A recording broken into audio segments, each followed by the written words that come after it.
and welcome to my channel.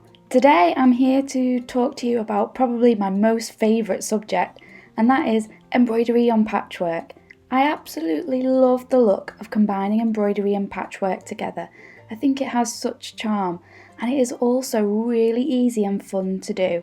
So today I'm going to give you my top tips for how I embroider on patchwork. Tip number 1 is use Hexiform made by Ashmead Designs, particularly if you're interested in English paper piecing. These shapes are made from a fabric stabiliser rather than the paper that is usually used in English paper piecing, which means you can stitch straight into it, and that is something that I love to do. They come in all shapes and sizes, even these tiny hexagons which I have embroidered into. And it is so versatile and so fun to do. It makes embroidery on patchwork so easy.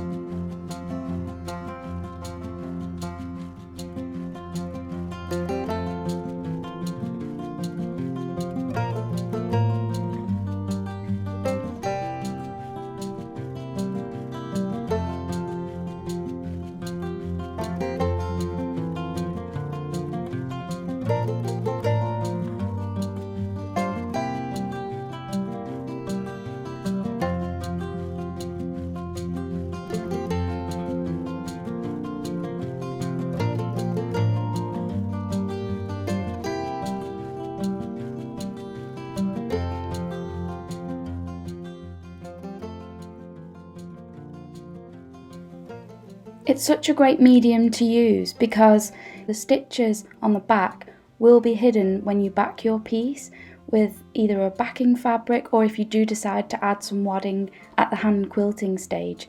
But if you didn't want to add wadding, you can just leave it as just the Hexiform and a backing fabric. It all depends on what you're making and what your personal preference is. But I really do recommend Hexiform.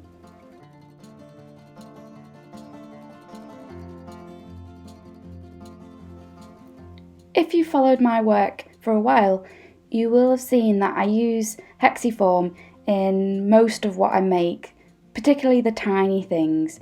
And I just think whether you're making a mini quilt or a pouch and you want to add some embroidery, that Hexiform is a great way to do it.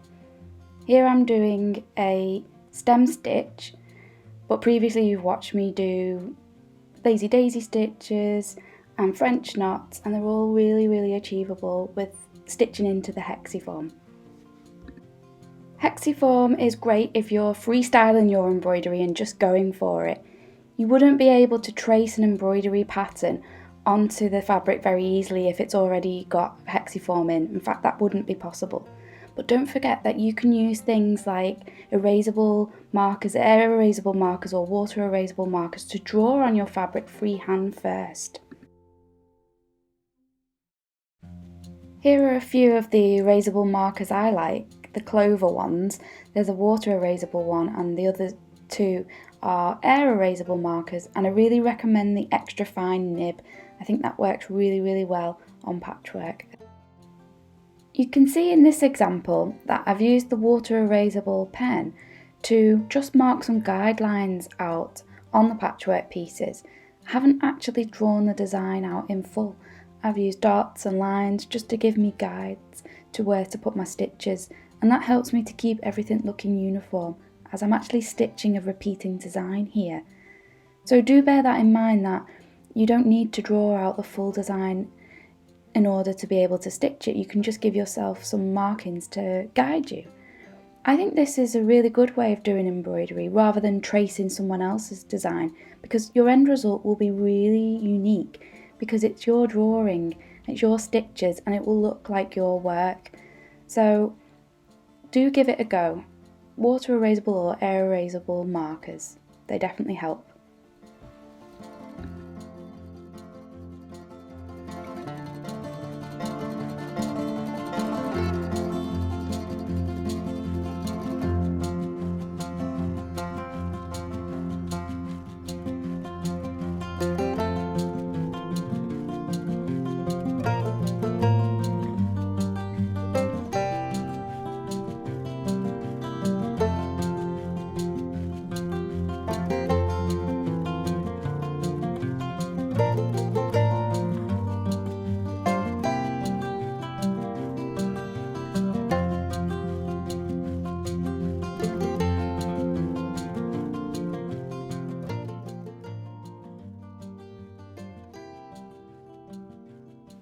My next tips apply to just doing your embroidery on simple patchwork squares or even just one piece of fabric as I'm using in this example.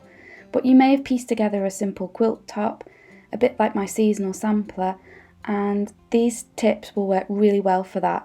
So something different to the English paper piece shapes. So here I'm using a lightbox to transfer a design, to trace it onto the fabric. It is a design from an embroidery transfer, but I decided I didn't want to use it by cutting it out and ironing it on, so tracing it works really well. If you don't have a lightbox, just do this against a window and that works perfectly well too. I use some washi tape to hold everything in place so nothing moves. I'm using the water erasable pen and my design is complete.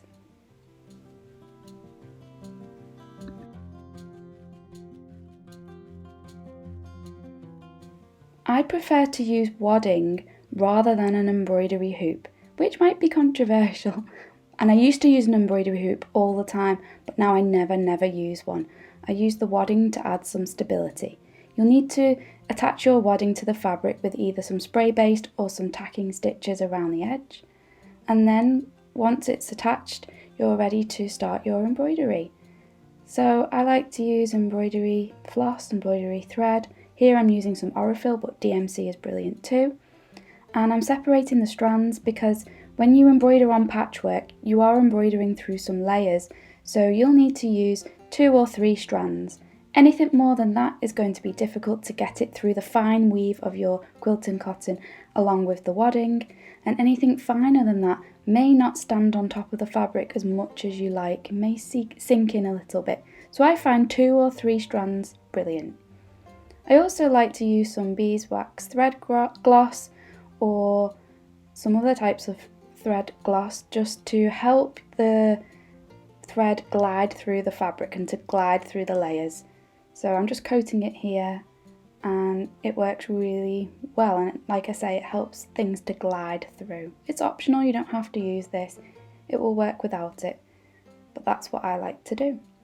So now I've got my layers, I've got my wadding and I've got my top layer of cotton, and I am just doing a stem stitch along the stem of the rose design. And I really like doing this because I don't need a hoop. If you use an embroidery hoop, there is the tendency for the embroidery hoop to pull the fabric too taut and distort your fabric.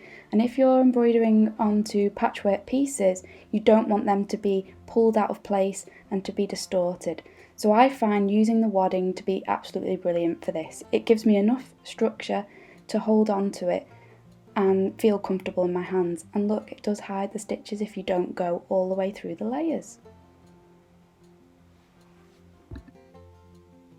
I leave the wadding in, I don't remove it, so I always make sure I've cut it to be the right size for whatever I'm making. And then I put the backing fabric on, and that's when I do the hand quilting to keep all the layers together, as you can see here in my seasonal sampler.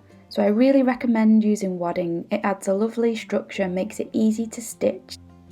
My last tip is the most important one, and that is to enjoy it and let go and have fun. I used to unpick my stitches all the time and I felt dissatisfied and frustrated with my sewing.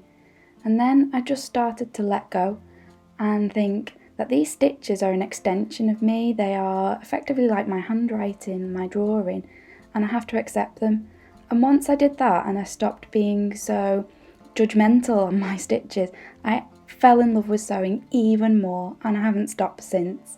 So please just let go and accept your stitches like I've tried to do, and I think you'll love sewing much more.